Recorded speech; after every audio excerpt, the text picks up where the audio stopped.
Certains personnages de la superbe fiction mettant en vedette Cillian Murphy sont inspirés par de vraies personnes, y compris, bien sûr, Tommy Shelby lui-même. Voici leur portrait. Attention, spoiler! L'article suivant révèle des éléments clés de l'intrigue de Peaky Blinders, l'histoire que Steven Knight nous a racontée tout au long des 6 saisons de Peaky Blinders, qui sont déjà disponibles en intégralité sur Netflix, et dont la fin sera racontée sous forme de film sur grand écran, est fictive.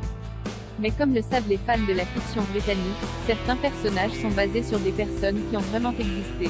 Certains d'entre eux, comme Winston Churchill ou Charlie Chaplin, sont absolument évidents, mais ce que certains téléspectateurs ne savent peut-être pas, c'est qu'il y a d'autres personnages inspirés de la vie réelle et, parmi eux, des figures tout aussi charismatiques que celle incarnée par Tom Hardy. La bande dirigée par Tommy Shelby est elle aussi inspirée d'un vrai gang. Steven Knight a en effet développé son idée pour Peaky Blinders à partir des histoires que ses parents, qui ont grandi dans le quartier du sud-est de Birmingham, lui ont racontées dans son enfance. Mes parents avaient des liens avec des bookmakers illégaux, comme beaucoup de gens à l'époque, a-t-il reconnu lors d'une interview. À partir de là, le créateur s'est attelé à construire son histoire en mêlant légendes familiales et faits historiques. Tout au long de la série apparaissent des personnages dont les vies réelles ont été documentées, mais pour certains il n'existe pas d'image de qualité suffisante pour se faire une idée de leur visage. Pour d'autres, heureusement, c'est le cas inverse, comme vous pouvez le voir dans les portraits suivants. Billy Kimber interprété par Charlie Creed l'un des premiers ennemis de Tommy dans la série, lorsque les Peaky Blinders se sont mis à truquer des courses de chevaux, était Billy Kimber.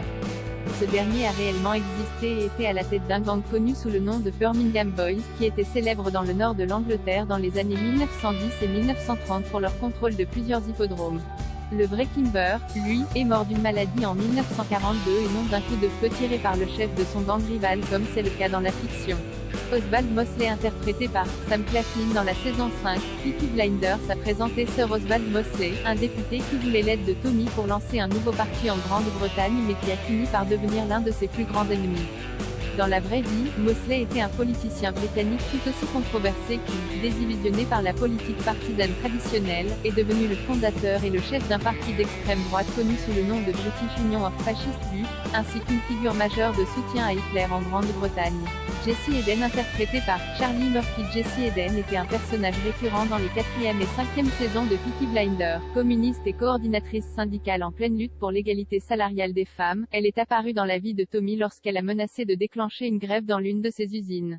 Le personnage de Jesse Eden est inspiré sur la véritable militante britannique et dirigeante syndicale du même nom, qui est devenue célèbre pour avoir dirigé la grève des loyers de 1939 à Birmingham, entre autres manifestations au fil des ans, et qui est entrée dans l'histoire en tant que fervente avocate pour les femmes et la justice sociale. Brilliant Chang interprété par Andrew Kojibili. Brilliant Chang joue un rôle central dans la 5e saison de Peaky Blinders en tant que chef de la triade et fournisseur d'opium de Tommy Shelby. Le vrai Chang était un immigrant charismatique qui dirigeait un restaurant cantonné à Birmingham avant de se tourner vers le trafic de drogue et d'hériter du surnom de roi de la drogue par la presse.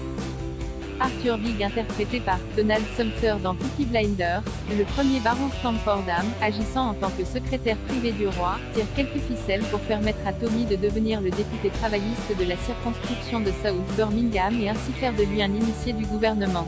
Dans la vraie vie, il était officier de l'armée britannique et secrétaire privé de la reine Victoria pendant les dernières années de son règne, ainsi que de George V pendant la majeure partie de la souveraineté de ce dernier.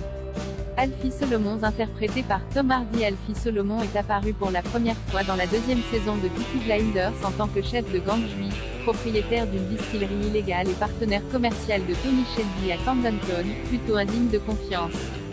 Loin d'être le bras droit du protagoniste, le personnage de Hardy était pourtant très apprécié des fans de la série et son retour après avoir été laissé pour mort a été très applaudi à l'époque.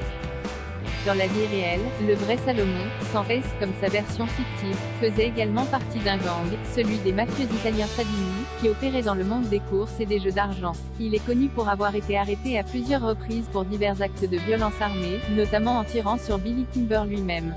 Il finira par devenir un informateur de la police. Winston Churchill interprété par Neil Maskell, saison 5. Neil Maskell a joué le célèbre politicien dans la 5e saison de la série alors qu'il est un membre de haut rang du gouvernement. Secrétaire d'État aux colonies, Churchill travaille avec Tommy Shelby, le chargeant de commettre des assassinats pour le gouvernement tout en lui accordant des licences d'exportation. 2 autres acteurs ont auparavant prêté leur prêt au futur Premier ministre britannique, Andy Neiman, saison 1, et Richard McKay, saison 2.